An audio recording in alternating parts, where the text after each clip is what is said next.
हमारे मैनिफेस्टो में अंग्रेजी में भी इनका हाथ तंग है और हिंदी में भी तंग है, क्योंकि इनका दिमाग तंग है। हमारा कहना है हमारी सरकार बनेगी, हम इनकी तरह पकौड़ा तलने की सलाह नहीं देंगे। इस स्कीम के अंतर्गत सिर्फ मुसलमान नहीं आते हैं, प्रधानमंत्री को भी नहीं पता है, उनके बददिमाग बेलगाम प्रवक्ताओं को भी नहीं पता है। खुद प्रधानमंत्री मोदी ने दो चीजें साफ कर दी कि दिमागी और नैतिक दिवालियापन, ऊपर से नीचे तक ढोंग और पाखंड, झूठ और फरेब, फेंकना और जुमले ऊपर से शुरू होते हैं, नीचे तक आते हैं। यही कांग्रेस की रग रग में है, यही घमंडियों की रग रग में है। देखिए हर जगह हाय मुस्लिम, हाय मुस्लिम। मुस्लिम सीटों पर लड़ने के लिए मार मचा दी इन लोगों ने, आपस में सर फोड़ लेंगे, मुंह नोच लेंगे एक दूसरे का। न खाता ना बही, जो कांग्रेस कहे वही सही। क्यों बात करना चाहिए, डिबेट ही क्यों कर रहे हैं भाई? आप नेग्लेक्ट करेंगी और 15% मुसलमानों के लिए आपके दिल के दरवाजे खुले हुए हैं। दिल है कि क्या है भैया, दरिया है, गोते लगाते रहिए उसी में। तो मुस्लिम चिल्ड्रन टू स्टडी अब्रॉड, क्यों हिंदुओं के बच्चे नहीं हैं? दोस्तों नमस्कार, स्वागत है आप सभी का। आप देख रहे हैं एसके डिबेट। कांग्रेस पार्टी ने लोकसभा चुनावों के लिए जो घोषणा पत्र जारी किया है उस पर सियासी घमासान मचा हुआ है। घोषणा पत्र में अल्पसंख्यकों से जो वादे किए गए हैं उन पर सियासी जंग छिड़ गई है। बीजेपी लगातार हमलावर है, घोषणा पत्र को मुस्लिम लीग का घोषणा पत्र बता रही है। मोदी जी ने कांग्रेस के घोषणा पत्र पर हमला बोलते हुए कहा कि कांग्रेस ने जो घोषणा पत्र बनाया है वो कांग्रेस का घोषणा पत्र नहीं, ऐसा लगता है मुस्लिम लीग का घोषणा पत्र हो। मोदी जी ने आगे कहा, कांग्रेस तुष्टीकरण के दबाव में ही सीएए का विरोध कर रही है। बीजेपी अध्यक्ष जेपी नड्डा ने कहा, मुझे कांग्रेस के मैनिफेस्टो को देखकर आश्चर्य हुआ कि ये कांग्रेस का मैनिफेस्टो है या मुस्लिम लीग का मैनिफेस्टो है। कांग्रेस पार्टी की तरफ से कहा गया कि जब कुछ मोदी जी के पास नहीं बचता तो वही घिसी पिटी हिंदू मुसलमान की राजनीति पर आ जाते हैं। मोदी जी ऐसी बात क्यों करते हैं, ये मोदी जी को शोभा नहीं देता। और कांग्रेस पार्टी ने चुनाव आयोग में भी पीएम मोदी की शिकायत कर दी है। आज की डिबेट इन तमाम मुद्दों पर होने वाली है। बीजेपी की तरफ से डॉक्टर अजय आलोक है और सुप्रिया श्रीनेत कांग्रेस पार्टी की तरफ से हैं। दोस्तों वीडियो वो शानदार होने वाली है, आपसे अनुरोध है वीडियो को अंत तक जरूर देखें। वीडियो पसंद आए तो लाइक करें, शेयर करें, कमेंट करें और मेरे चैनल को सब्सक्राइब करें। चलो दोस्तों मेन डिबेट स्टार्ट करते हैं। चलिए शुरू करते हैं। ये भारतीय जनता पार्टी झूठी, फरेबी, जुमलेबाज, फेकू कहते हैं। खुद प्रधानमंत्री Narendra Modi fake WhatsApp university के रचयन करता है। जब इनको 3 दिन कुछ नहीं मिला तो इन्होंने ये उलझलूल की बातें की और अब मैं आपको तथ्य बताती हूं। ये बात कर रहे हैं मुस्लिम तुष्टीकरण की। हमारे मैनिफेस्टो में अंग्रेजी में भी इनका हाथ तंग है और हिंदी में भी तंग है, क्योंकि इनका दिमाग तंग है। पढ़ देती हूं।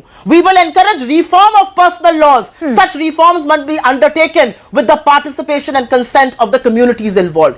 थोपर हम कहते हैं कि पर्सनल लॉज का रिफॉर्म होना चाहिए। हिंदी में है, कांग्रेस व्यक्तिगत कानूनों के सुधार में बढ़ावा देगी। क्या गलत कहा हमने इसमें?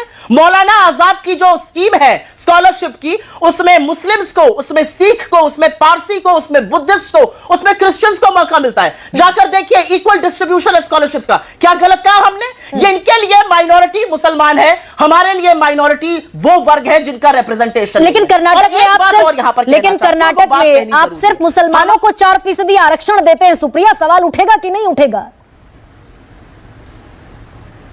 अबे जल्दी बोल, कल सुबह पनवेल निकलना है। मैं बताती हूं आपको, ये मैनिफेस्टो है हमारा। हाँ। न्याय पत्र इसका नाम है। इसके 5 स्तंभ हैं और वो स्तंभ है युवा न्याय, नारी न्याय, किसान न्याय, श्रमिक न्याय और हिस्सेदारी न्याय। और हम क्या कहते हैं? हम इनकी बनाई हुई हर बखेड़े को, इनकी बनाई हुई हर समस्या को, इनके बनाए हुए 10 साल के अभिशाप को समाप्त करने की बात करते हैं। हमारा कहना है हमारी सरकार बनेगी, हम इनकी तरह पकौड़ा तलने की सलाह नहीं देंगे। हम 30 लाख सरकारी भर्तियां करेंगे। हम 1 साल का 1 लाख का स्टाइपेंड देंगे हर ग्रेजुएट और हर डिप्लोमा होल्डर को।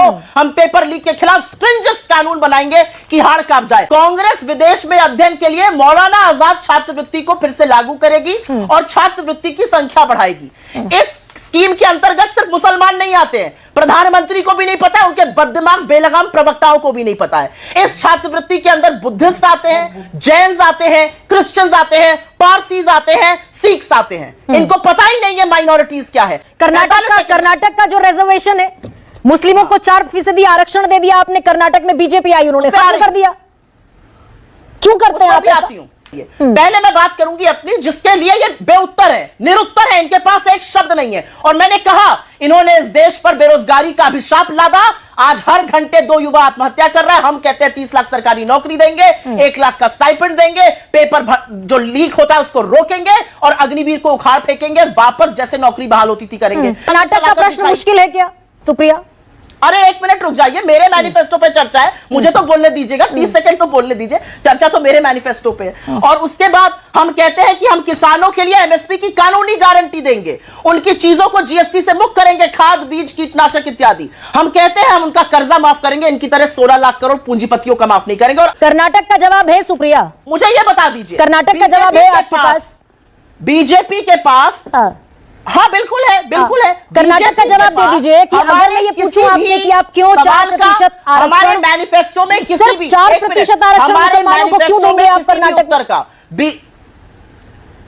आप बोल लीजिए फिर मैं बोलूंगी। मैंने पूछा सवाल, 3 बार पूछ, ये हमारा मैनिफेस्टो है और हमारे मैनिफेस्टो में पूरी तरह से ऐसी कोई बात नहीं है जो बीजेपी जिसका उत्तर दे सके। प्रधानमंत्री मोदी की भाषा, जैसी प्रखर प्रवक्ता अगर कर्नाटक पर न बोले, ये दंश, ये देश सहराए, ये असलियत है। इनके बड़े बड़े दिग्गज नेताओं ने और खुद प्रधानमंत्री मोदी ने 2 चीजें साफ कर दी कि दिमागी और नैतिक दिवालियापन ऊपर से नीचे तक, ढोंग और पाखंड, झूठ और फरेब, फेंकना और जुमले ऊपर से शुरू होते हैं, नीचे तक आते हैं। 72 घंटे तक बेचारों को समझ में नहीं आया कि कांग्रेस के मैनिफेस्टो के बारे में क्या कहें, क्योंकि यह न्याय पत्र हर उस चीज का समाधान है जो समस्या इन्होंने 10 साल में खड़ी की, और मैं उन समस्याओं के बारे में बात करूंगी यहां पर। पहले मैं बताना चाहती हूं, इनको छाप नजर आती है मुस्लिम लीग की, हमारे मैनिफेस्टो पर छाप है युवाओं की, बेरोजगारों की, महिलाओं की, किसानों की, श्रमिकों की, उन लोगों की जो हाशिए पर है और जिनको आगे लाने का काम हम सुनिश्चित करेंगे। हमारे मैनिफेस्टो पर छाप है उन गरीबों की जिनको 46 रुपए रोज पर गुजर बसर करने के लिए इन्होंने मजबूर कर दिया। हमारे मैनिफेस्टो पर छाप है उन बेटियों की जिनका यौन शोषण होता है और सारा संरक्षण आरोपी को देते हैं। हमारे मैनिफेस्टो पर छाप है उन किसानों की जो अपना हक मांगते हुए शहीद हो गए और प्रधानमंत्री कहता है मुझे क्या फर्क पड़ता है। रुको जरा, सबर करो। ये देश मुस्लिमों का नहीं है क्या? मुस्लिमों से इतना दिक्कत, इतनी तकलीफ में क्यों रहते हैं? ये देश सबका है, सबका है, ये देश सबका है, ये देश सिर्फ मुस्लिमों का नहीं है, ये देश सबका है, चाहे हिंदू हो, मुस्लिम हो, सिख हो, ईसाई हो, ये देश सिर्फ मुस्लिमों का नहीं है। सिर्फ मुस्लिम प्रमोशंस की बात मत कीजिए, लेकिन सुविधा के हिसाब से आप, सुविधा के हिसाब से आप भी खेल जाते हैं, रगों में बस गया है। सुविधा के हिसाब से आप महबूबा मुफ्ती के साथ सरकार बना लेंगे। दिक्कत यह है, सुविधा के हिसाब से आपकी हिंदू महासभा मुस्लिम लीग के साथ हमारी रगों में नहीं है, बना लेगी। हम हमारी रगों में नहीं, गरिमा जी चिपकेगा नहीं ना, बेकार आप कोशिश करिए, नहीं चिपकेगा, ये हमारी रगों में नहीं है। आपकी रगों में तो ऐसा है कि रग के अंदर से दिखता है, मैं क्या करूं, क्या ये मेरे बस में है, ये तो मेरे रग रग में है। यही कांग्रेस की रग रग में है, यही घमंडियों की रग रग में है। देखिए हर जगह हाय मुस्लिम, हाय मुस्लिम। मुस्लिम सीटों पर लड़ने के लिए मार मचा दी है इन लोगों ने, आपस में सर फोड़ लेंगे, मुंह नोच लेंगे एक दूसरे का। एमएसपी पर बात करते करते, नौकरियों पर बात करते करते, महिलाओं पर बात करते करते, किसानों पर बात करते करते, ये मुस्लिम लीग में हिंदू मुसलमान में क्यों अटक गई भाई? गरिमा जी बिल्कुल सही बोल रही हैं आप, हमें तो बात ही नहीं करना चाहिए।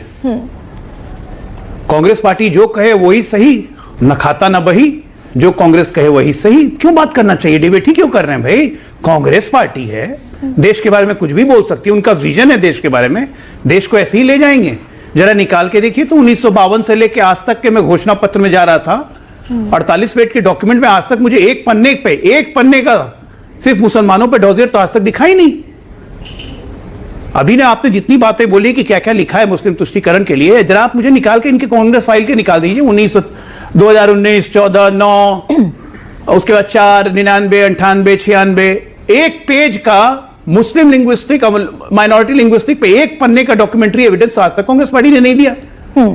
पहली बार दे रही हैं, आप कहती हैं बात ही नहीं करना चाहिए। इस देश के 82% हिंदुओं को मेजॉरिटेरियनिज्म का नाम देके आप नेग्लेक्ट करेंगी, और 15% मुसलमानों के लिए आपके दिल के दरवाजे खुले हुए हैं। दिल है कि क्या है भैया, दरिया है, गोते लगाते रहिए उसी में, लेकिन देश तैयार नहीं है वो गोता लगाने के लिए। आप एक बात समझिए गरिमा जी, भारत की चेंजिंग डेमोग्राफी और भारत की चेंजिंग लिटरेसी रेट ने पूरा खेल बदल दिया है। भारतीय जनता पार्टी पहली बार सत्ता में तब आई जब हम लिटरेसी रेट 50% से ऊपर गया, तब बीजेपी सत्ता में आई, उसके पहले सत्ता में नहीं आ पाई थी। आज लिटरेसी रेट 82% है।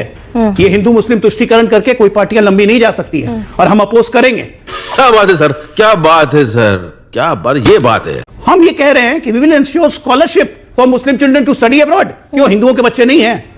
ईसाइयों के बच्चे नहीं हैं, सिखों के बच्चे नहीं हैं, वो विदेश में पढ़ने जाएंगे, उनकी स्कॉलरशिप का भारत सरकार खर्चा नहीं उठाएगी, मुसलमानों के लिए उठाएगी। माइनॉरिटी का डेफिनेशन क्या है मैडम? मुस्लिम लीग के साथ आप सरकार बनाते हैं 1940 में, बंगाल में, सिंध में, नॉर्थ वेस्ट फ्रंटियर प्रोविंस में। हाँ, एक मिनट, बिल्कुल बताते हैं, बिल्कुल। आप ठीक है, इसका जवाब ले लीजिए। मुस्लिम लीग के साथ श्यामा प्रसाद मुखर्जी ने सवाल सरकार जब बनाई तो वो अविभाजित इंडिया था, अविभाजित हिंदुस्तान। जब हिंदुस्तान का मजहबी आधार पर बंटवारा हो गया, मुसलमान धर्म के आधार पर पाकिस्तान चले गए, तो आज ऑल इंडिया मुस्लिम लीग के साथ कौन सरकार चला रहा है? आज कौन सी मजबूरी है कि ऑल इंडिया मुस्लिम लीग के बारे में कर्नाटका का चीफ मिनिस्टर, जो कांग्रेस का अलाई है, वो कहता है ये खुलेआम धर्मांतरण को बढ़ावा दे रहे हैं, कर्नाटक में केरला में धर्मांतरण बढ़ रहे हैं, ये केरला के चीफ मिनिस्टर कहते हैं, और आपके कहां आप तब भी अलाई बन के चले रहते हैं। वो कहता है कि राहुल गांधी की नामांकन यात्रा में मुस्लिम लीग कहती है कांग्रेस के झंडे नहीं लगेंगे, नहीं तो हमारे झंडे भी लगेंगे, और कांग्रेस अपना झंडा नहीं लगाती है। मजा आया। देखा दोस्तों, आपने डॉक्टर अजय आलोक और सुप्रिया सिन्हा दोनों को सुना। आप किसकी बात से सहमत हैं? दोस्तों, वीडियो को लास्ट तक देखने के लिए दिल से धन्यवाद। और वीडियो के बारे में आपकी क्या राय है कमेंट सेक्शन में कमेंट करके बताएं। और अगर वीडियो पसंद आई हो तो लाइक करें, शेयर करें, कमेंट करें और मेरे चैनल को सब्सक्राइब करें। चलो दोस्तों, मिलते हैं अगली वीडियो में। जय हिंद, वंदे मातरम, जय श्री राम।